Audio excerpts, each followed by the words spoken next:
Você já sentiu que a sua casa ganha vida durante a noite? Que as paredes têm ouvidos e o silêncio parece responder aos seus pensamentos mais profundos? Eu já. E é nessas horas, no silêncio da madrugada, que os medos mais antigos resolvem nos visitar. Mas hoje eu quero te contar uma história sobre como a fé pode ser a luz que afasta as sombras. Sabe, eu costumava pensar que a minha casa era só minha durante o dia. À noite, ela parecia pertencer a outra coisa. Cada estalo da madeira, cada sussurro do vento na janela, parecia uma presença. O medo, aquele frio na espinha, me fazia prisioneiro na cama. Até que uma noite, eu decidi que não seria mais refém. Eu decidi que a minha casa não era um lugar de medo, mas um santuário, uma casa que escuta. Não os meus medos, mas as minhas preces. O silêncio deixou de ser assustador e passou a ser um convite. Um convite para ouvir a voz que fala quando todo o resto se cala. No começo, eu procurava respostas grandiosas, sinais barulhentos. Mas a resposta veio no silêncio. Um silêncio que não era vazio, mas cheio de paz. Um silêncio que acalmava a minha alma e dizia: eu estou aqui.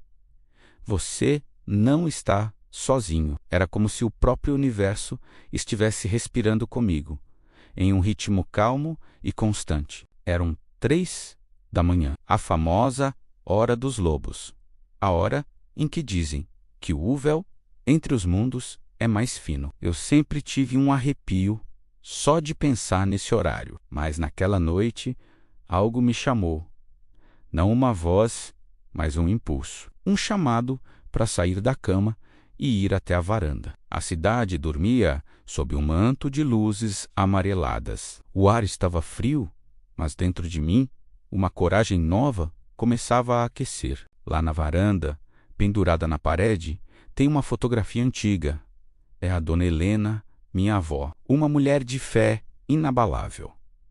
Olhando para o sorriso dela, eu me lembrei das suas histórias. Ela não tinha medo da noite. Ela dizia que a noite era o momento de conversar com Deus, sem interrupções. Ela via sinais de cuidado em todo lugar, no brilho de uma estrela, no voo de uma coruja, e eu comecei a me perguntar: será que os estalos que eu ouvia não eram assombrações, mas apenas a casa se ajeitando? Será que o vento não era um sussurro de medo, mas uma canção de ninar da natureza? Decidi diferenciar os sinais das superstições. A superstição alimenta o medo, te prende em regras sem sentido. Não passe debaixo da escada. Cuidado com o gato preto. São correntes.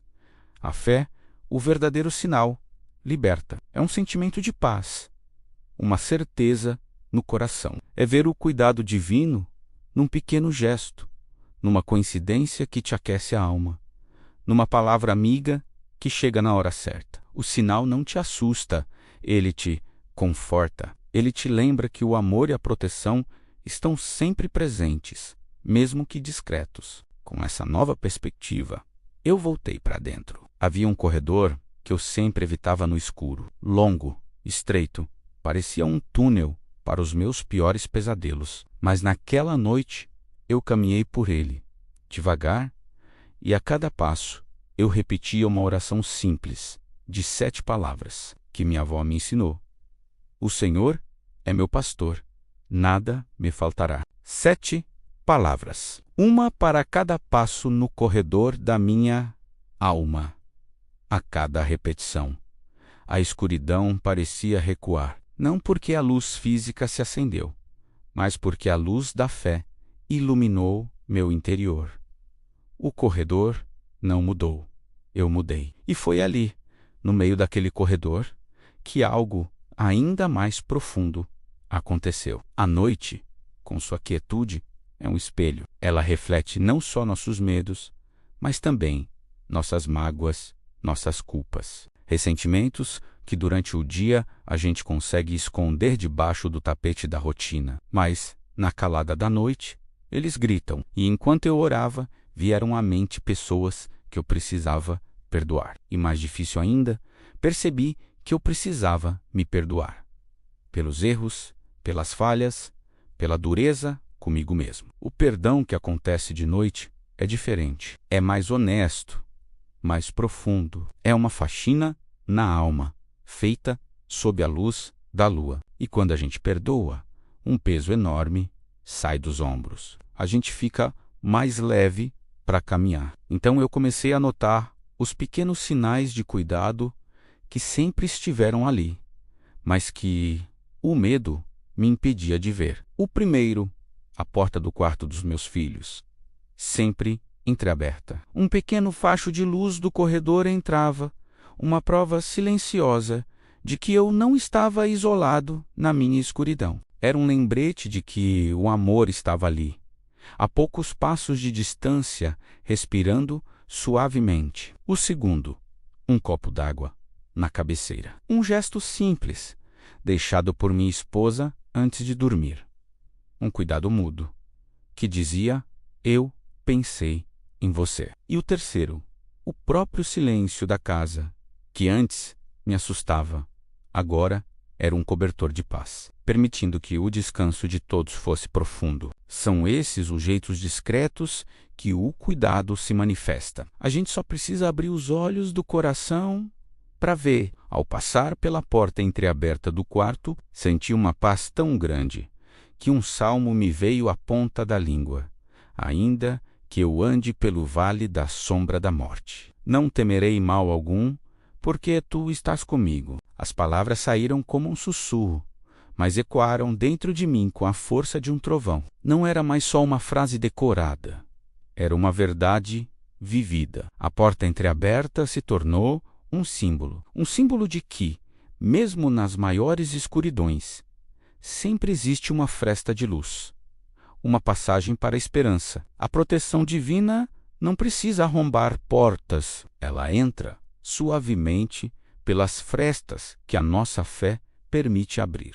Finalmente, voltei para o meu quarto. Em cima da cômoda havia uma vela daquelas de bateria, seguras.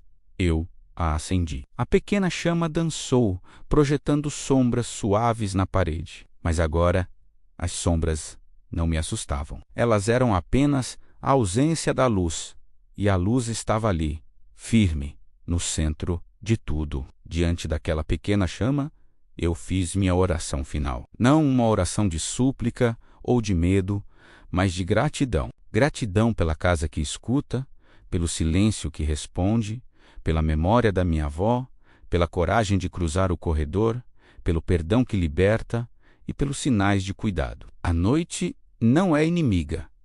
A madrugada não é um portal para o medo. Elas são um convite. Um convite para o autoconhecimento, para a fé, para encontrar a luz que mora dentro de nós.